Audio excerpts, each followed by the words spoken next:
Oh, we're good. We're on now. Okay, cool. All right. Principle 51. I almost wanted to read the last one. The last one was about being honest, and basically, just be honest. Don't lie, because in the end, lying leads to a lot more dramas than if you were just honest to start with. So just be honest. Save yourself time. And I agree with that wholeheartedly. All right. So principle 51. Speak with impeccability. Impeccability of the word. No, I screw up on the first word. Impeccability of the word can lead you to personal freedom, to huge success and abundance. It can take away all fear and transform it into joy and love. Don Miguel Ruiz, author of The Four Agreements. I don't know what that is. There you go. For most of us, our words are spoken without consciousness. We rarely stop to think about what we are saying. Our thoughts, opinions, judgments, and beliefs roll off our tongues without a care for the damage or the benefits they can produce. Successful people, on the other hand, are the master of their words. They know that if they don't take dominion over their words will take dominion over them. They're conscious of the thoughts they think and the words they speak, both about themselves and others. They know that to be more successful, they need to speak words that will build self-esteem and self-confidence, build relationships, and build dreams. Words of affirmation, encouragement, appreciation, love, acceptance, possibility, and vision. To speak with impeccability is to speak from your highest self. It means that you speak with intention and with integrity. It means that your words are in alignment with what you say you want to produce, your vision and your dreams. Your word has power. When you speak with impeccability, your words have power not only with yourself, but also with others. To speak with impeccability is to speak only words that are true, that uplift, and that affirm other people's worth. As you learn how to speak with impeccability, you'll discover that words are also the basis of all relationships. How I speak to you and about you determines the quality of our relationship. What you say to others creates a ripple effect in the world. Let no corrupt communication proceed out of your mouth, but that which is good, to the use of edifying, that it may minister grace unto the hearers. Ephesians, I don't know what that means. Let no corrupt communication proceed out of your mouth, but that which is good, to the use of edifying, that it may minister grace unto the hearers. Ephesians 4:29, King James Version of the Bible. Successful people speak words of inclusion rather than words of separation, words of acceptance rather than words of rejection, words of tolerance rather than words of prejudice. If I express love and acceptance to you, you will experience love for me. If I express judgment and contempt for you, you will judge me back. If I express gratitude and appreciation for you, you will express gratitude and appreciation back to me. If I express words of hatred toward you, you will most likely hate me back. The truth is, your words put out a certain energy or message that creates a reaction in others, a reaction that is usually returned to you multiplied. If you're rude, impatient, arrogant, or hostile, you can expect negative conduct to be returned to you. Everything you say produces an effect in the world. Everything you say to someone else produces an effect in that person. You know that you are constantly creating something, either positive or negative, with your words. Always ask yourself, is what I am about to say going to advance the cause of my vision, mission, and goals? Will it uplift the hearer? Will it inspire, motivate, and create forward momentum? Will it dissolve fear and create safety and trust? Will it build self-esteem, self-confidence, and a willingness to risk and take action? Stop lying. As with negative conduct, when you lie, you not only separate yourself from your higher self, but you also run the risk of being found out and eroding others' trust even more. For the Chicken Soup of the Soul series, we have a policy that, except for poems and stories that are clearly parables or fables, all the stories we print in Chicken Soup books are true. This is important to us because if the story is inspiring, we want readers to be able to say, if they can do it, then I can do it too. Occasionally, we find out that a contributor fabricated a story, simply made it up. Every time we learn that, we end up not using any more of that writer's stories. No longer trust such writers. Their word is no longer impeccable. In reality, lying is the product of low self-esteem, the belief that you and your abilities are somehow not enough to get what you want. It is also based on the false belief that you can't handle the consequences of people knowing the truth about you, which is simply another way of saying I am not enough. When you speak ill of another to anyone else, it may temporarily bond you to that other person, but it creates a lasting impression in the other person. You are the kind of person who gossips negatively about others. That other person will always be wondering, even if unconsciously, when you will turn that verbal poison against them. It will erode their sense of deep trust in you. What you say about others matters even more.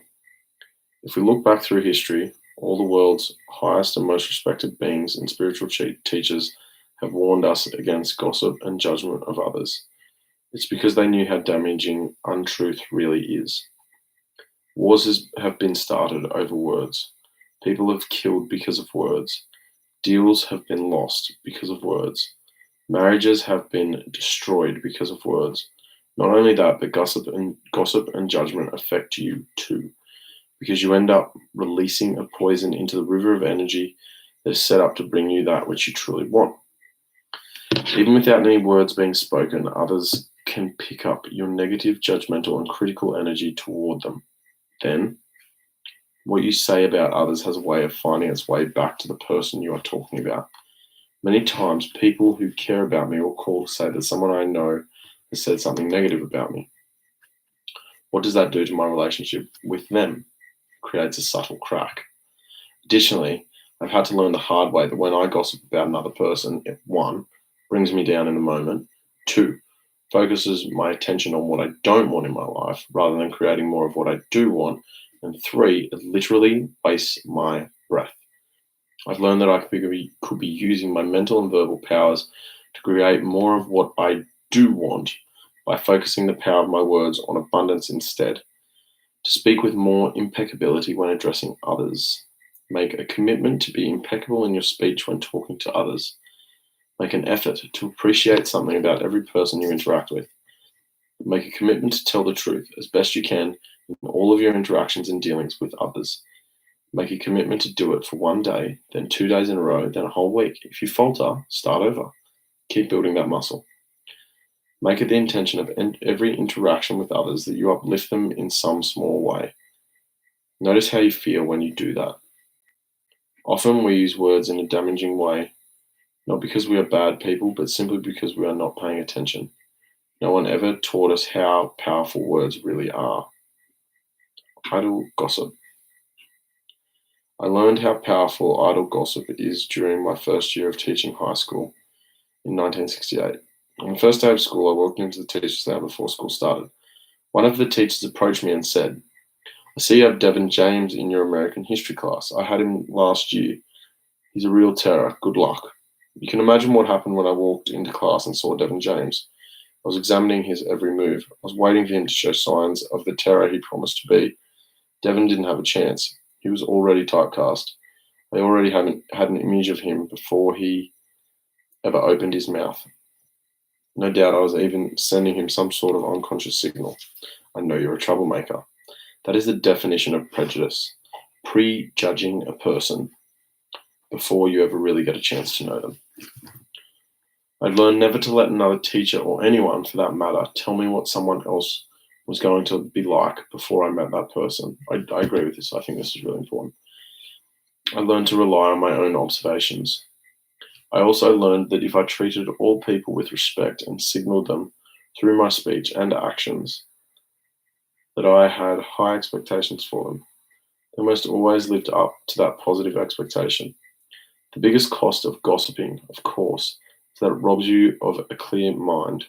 People who are impeccable see the world more clearly.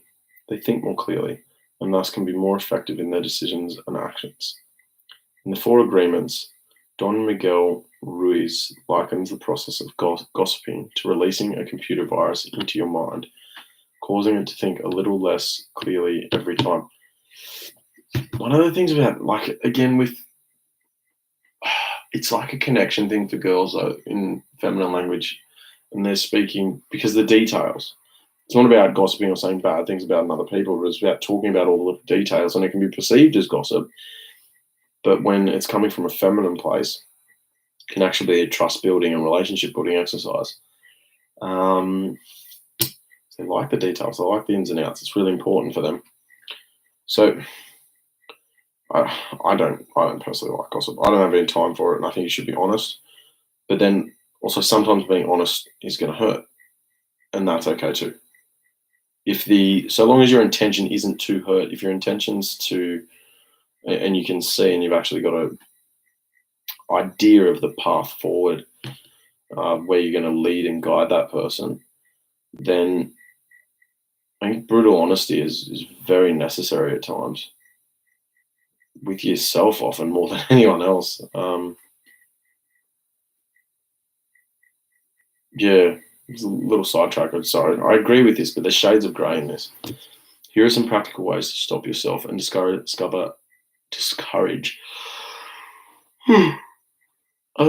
from gossiping. Change the subject. Say something positive about the other person. Walk away from the conversation. Keep quiet. Clearly state that you no longer want to participate in gossiping about others. Check your thoughts and your feelings. How do you know when you have been impeccable with your word? When you feel good, happy, joyful, calm, and at peace. If you're not feeling these things, check your thoughts, your self-talk, and your verbal and written communication with others. When you begin to be more impeccable with your word, you will begin to see changes happening in all areas of your life. Principle 52. When in doubt, check it out. There may be some substitute for hard facts, but if there is, I've no idea what it can be. When in doubt, check it out. I like that quote. That's going to be my quote of the week. I'm not going to read that one now, but there it is. I agree with it. Your intention, I think there was a really good, I don't know who I met. Do you know, I think it was one I met up here. One of his goals, or one of his incantations to himself during his morning ritual, is that every interaction he has with a person, he looks at and views it as an opportunity to improve their life in some way, shape, or form. So it's the incantation was something like, people's lives are always improved after having a conversation with me, or something to that effect. But I think in essence, for mine, that's the purpose of that. It's not always going to happen. You're going to have rough conversations at times. There's going to be arguments. There's going to be disagreements.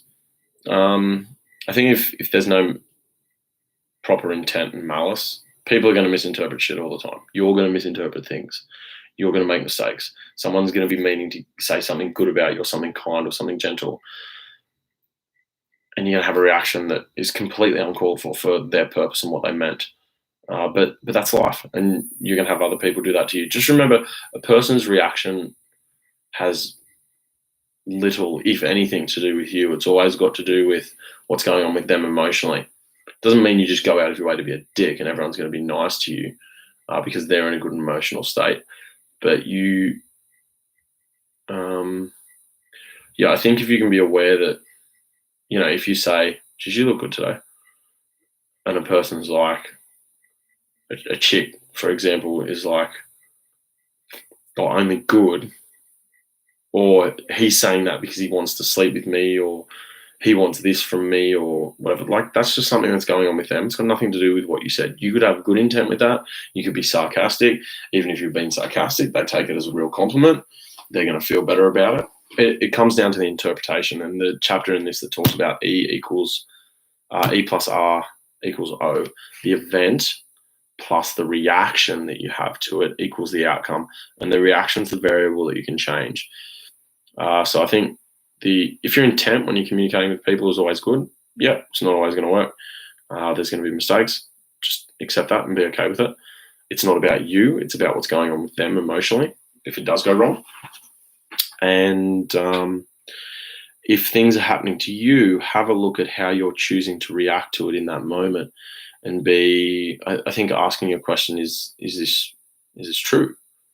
Is it absolutely true? Is it 100%, no doubt of a lie, true to the way that I'm seeing this now? Is this actually what it means? What else could this mean? Those sorts of questions are really good when you're having those difficult discussions. Very hard to ask yourself in the moment, but practice builds a muscle, and you move forward from there. All right, I'm out. I haven't had dinner. I've got to go eat. Fed my dog, didn't feed myself. All right, see you guys. Take it easy.